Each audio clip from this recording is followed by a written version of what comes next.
অবিবাহিত পুরুষ কি করে বুঝবে তার পুরুষত্ব স্বাভাবিক আছে কিনা? দেশের এবং প্রবাসের ভাই বোনদের প্রতি সালাম। আসসালামু আলাইকুম। আমি প্রভাষক ডাক্তার রিক্তা পারভিন, হোমিওপ্যাথি এবং আয়ুর্বেদিক চিকিৎসক।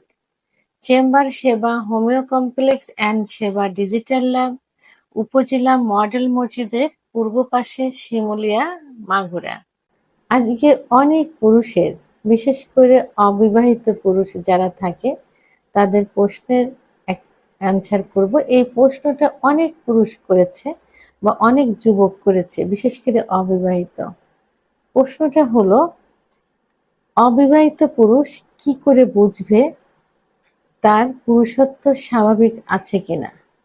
অর্থাৎ একজন অবিবাহিত ছেলে যে বিয়ে করতে চাচ্ছে বাট ভয়ে বিয়ে করতে পারছে না, যে তার সেক্স ঠিক আছে কিনা। কারণ এখনকার দিনের ছেলে যেমন সচেতন, মেয়েরাও সচেতন। কারণ ইউটিউব চ্যানেল, বিভিন্ন চ্যানেল, ফেসবুক পেজ সবাই এখন দেখে, সবাই দেখে সবাই কিন্তু সচেতন। এই জন্য ছেলেরা আরো বেশি সচেতন হয়েছে যে যদি আমি সহবাস করতে না পারি, স্ত্রীকে সুখ না দিতে পারি, তাহলে হয় স্ত্রী চলে যাবে অথবা মান সম্মান যাবে।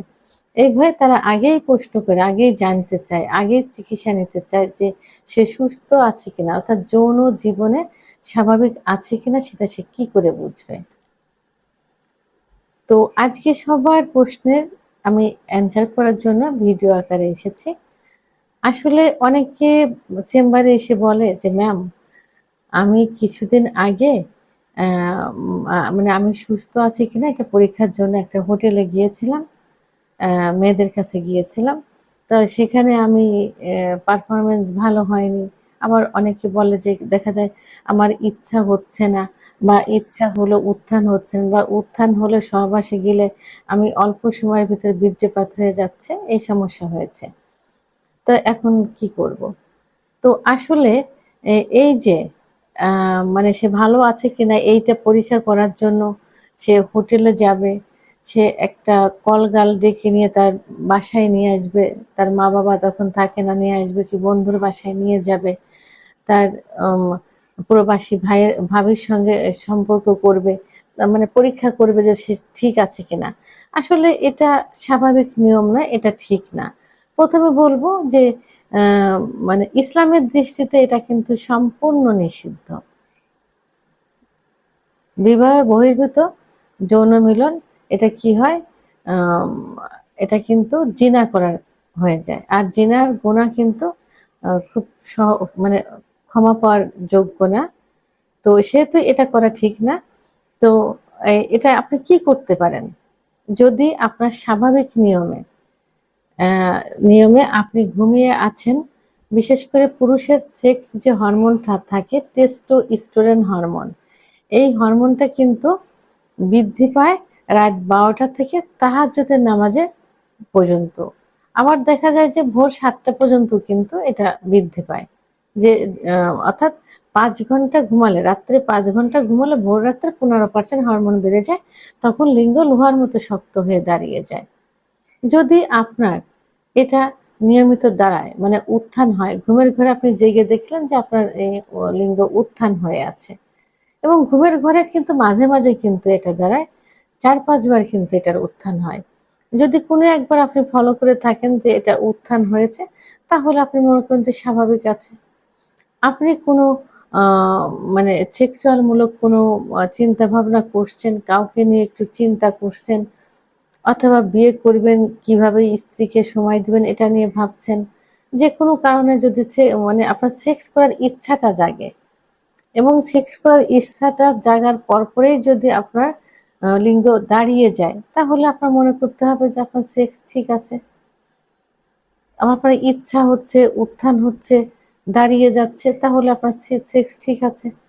যদি আপনার আপনি হস্তমৈথুন করে থাকেন, এবং যদি মনে করেন যে আপনার নেশায় পরিণত হয়ে গেছে, আপনি খুব বেশি করেছেন হস্তমৈথুন, বিছানায় ঘর্ষণ, স্বপ্নদোষ ইত্যাদি বেশি হয়েছে, তাহলে আপনাকে একজন ডাক্তারের শরণাপন্ন হতে হবে, চিকিৎসা নিতে হবে। চিকিৎসা নিলে যখনই আপনার এই যে কারণগুলো বললাম, যদি এইভাবে ইচ্ছা হয়, উত্থান হয়, তাহলে মনে করেন যে আপনি সুস্থ স্বাভাবিক আছেন। আবার অনেক সময় যে যারা এসে বলেন যে আমি অমুক গিয়েছি বাইরে পরীক্ষা করতে মেয়েদের কাছে, কিন্তু আমার দাঁড়ায়নি বা ইচ্ছা হয়নি। আসলে এটা তো সঠিক ওয়ে না। সহবাসের জন্য কিছু নিয়ম আছে। মনটা ফ্রেশ থাকতে হবে, আশঙ্কামুক্ত থাকতে হবে, মানে ভয় ভীতিহীন থাকতে হবে। জায়গাটা আপনার জন্য পারফেক্ট হতে হবে, যে এখানে সহবাস করলে কোনো সমস্যা হবে না, কোনো ভয় নেই, লোক দেখলে মান সম্মান যাবে। এখন তো প্রত্যেকটা জায়গায় সাংবাদিক যাচ্ছে, সাংবাদিক দেখলে দেশের মানুষ দেখে ফেলবে, অনলাইনের যুগ, সবাই দেখছে। এইরকম প্লেস যদি হয় এবং মেয়েটা যদি আননোন হয়, মেয়েটা যদি কলগাল হয়, বাইরের থেকে নিয়ে আসছেন টাকার বিনিময়ে, মনে মনে ভয় আছে যে আপনার সিফিলিস গোনোরিয়া জীবাণু তার ভিতর আছে, সেটা আপনারও হতে পারে। এই আশঙ্কাগুলো যদি আপনার ভিতরে থাকে, তাহলে তো আপনি কখনোই সেক্সের সময় পারফেক্ট সময় দিতে পারবেন না। আপনার পারফরমেন্সটা তো ভালো হবে না। সেহেতু এদের কাছে যাওয়া, যে পরীক্ষা করাটা সঠিক না। সঠিক, আমি যে কারণগুলো বললাম, এই কারণগুলো যদি হয় তাহলে এটা সঠিক। এবং আরেকটা সঠিক হলো, আপনাকে কি করতে হবে, বিয়ে করাটা হলো সঠিক। বিয়ের পরে একটা মেয়ে আননোন অবস্থায় থাকে, তার সাথে দেখা নেই, কোনো কিছু নেই, পরিচয় নেই। প্রথমত এরকম হতে পারে 2 সপ্তাহ, 3 সপ্তাহ, 1 মাস, এরকম হতে পারে যে গেলাম, সহবাসে গেলাম, যাওয়ার সঙ্গে সঙ্গে বীর্যপাত হয়ে গেল, অথবা আহ লিঙ্গ উত্থান হচ্ছে না, ইচ্ছা হচ্ছে না। এটা প্রথম মাস, প্রথম সপ্তাহ, দ্বিতীয় সপ্তাহ এরকম হতে পারে। এটাতে ভয়ের কোনো কারণ নেই। কিন্তু 1 মাস পরে যেও যদি সমস্যা হয়, তখন আপনি মনে করবেন যে আপনার এটা সমস্যা, আপনি যৌন লাইফে পারফেক্ট নেই। যখন আপনি 1 মাস পরেও আপনার স্ত্রীর সঙ্গে পারফেক্ট সময় দিতে পারছেন না, সেটাই আপনার জন্য অস্বাভাবিক। তখন আপনার চিকিৎসা নিতে হবে। তাহলে আপনি অবিবাহিত অবস্থায় স্বাভাবিক আছেন কিনা সেটা পরীক্ষা করার জন্য আপনাকে বিয়ে করতে হবে। বিয়ে করলেই কিন্তু এটা কনফার্ম হওয়া যাবে যে আপনি সুস্থ স্বাভাবিক আছেন কিনা। ভিডিওটি সম্পর্কে যদি কোনো মতামত থেকে থাকে, অবশ্যই কমেন্টসের মাধ্যমে জানাবেন। আর ভিডিওটি ভালো লাগলে লাইক, কমেন্ট, সাবস্ক্রাইব করে আমার সঙ্গে থাকুন। আল্লাহ হাফেজ।